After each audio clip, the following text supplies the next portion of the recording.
আমাদের দাবি থাকবে প্রত্যেকটা ঘরের মায়েদের এবার বুঝে নিতে হবে তাদের অধিকার।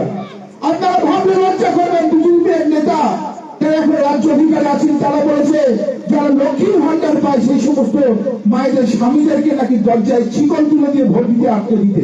ভাবুন, যারা ভোটে জেতার আগে আপনাদেরই অপমান করে, ভোটে জেতার পর তারা বাংলাকে শ্মশানে রূপান্তরিত করবে। বাংলার মানুষরা বাংলাকে শ্মশান হতে দেবে না। তাই ছাঁটা দিয়ে তাড়িয়ে দিতে হবে সেই সমস্ত ভোট কাটুয়াদের, যারা বাংলার মায়েদের অপমান করে, বাংলার মেয়েদের অপমান করে। আগামী 26 সালে সেই মায়েদের সম্মান বাঁচানোর লড়াই। আপনি আপনার বক্তব্যের মধ্যে বললেন যে ঝাঁটা মারার নিদান দিলেন। আপনি আপনার বক্তব্যে বললেন যারা মহিলাদের অসম্মান করবে তাদেরকে ঝাঁটা মেরে বিদায় করতে হবে। আপনি কি বোঝাতে চাইলেন বলুন তো?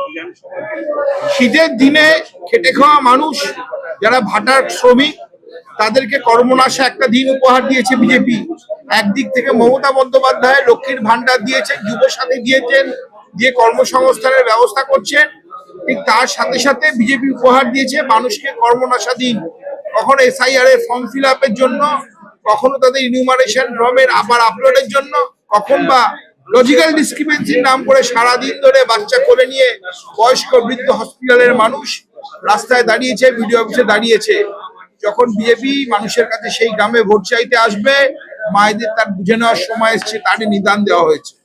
আপনি আপনি আইন হাতে তুলে বলছেন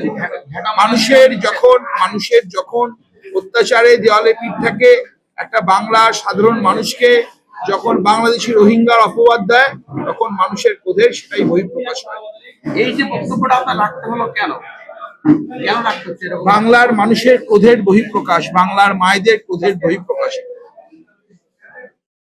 বসিরহাট দক্ষিণের বিধায়ক সপ্তর্ষি বাবু তিনি বলেছেন ভারতীয় জনতা পার্টির কর্মীদেরকে ঝাঁটা মারার তিনি নিদান দিয়েছেন।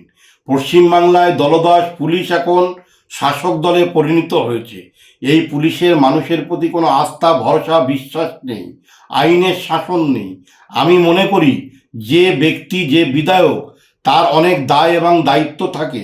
তিনি যেভাবে প্রকাশ্য বিরোধী দলকে হুমকি দিচ্ছেন, ঝাঁটা মারার নিদান দিচ্ছেন, আমি মনে করি এক্ষুনি আইন প্রশাসক এবং পুলিশ এই বিধায়ককে কোমরে দড়ি বেঁধে লকআপে নিয়ে যাওয়া উচিত।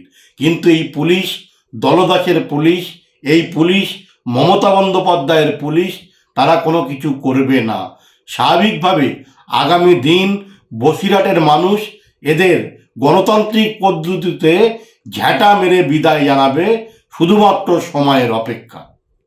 আমাদের দাবি থাকবে প্রত্যেকটা ঘরের মায়েদের এবার বুঝে নিতে হবে তাদের অধিকার। আপনারা ভাবলে লজ্জা করবেন, বিজেপির নেতা যারা এখন রাজ্য অধিকারে আছেন তারা বলেছে যারা লক্ষ্মীর ভান্ডার পায় সেই সমস্ত মায়েদের স্বামীদেরকে নাকি দরজায় শিকল তুলে দিয়ে ভোট দিতে আটকে দিতে। ভাবুন, যারা ভোটে জেতার আগে আপনাদেরই অপমান করে, ভোটে জেতার পর তারা বাংলাকে শ্মশানে রূপান্তরিত করবে। বাংলার মানুষরা বাংলাকে শ্মশান হতে দেবে না। তাই ছাঁটা দিয়ে তাড়িয়ে দিতে হবে সেই সমস্ত ভোট কাটুয়াদের, যারা বাংলার মায়েদের অপমান করে, বাংলার মেয়েদের অপমান করে। আগামী 26 সালে সেই মায়েদের সম্মান বাঁচানোর লড়াই। আমাদের ভিডিও ভালো লাগলে লাইক এবং শেয়ার করুন। কমেন্ট সেকশনে গিয়ে জানান আপনাদের মতামত।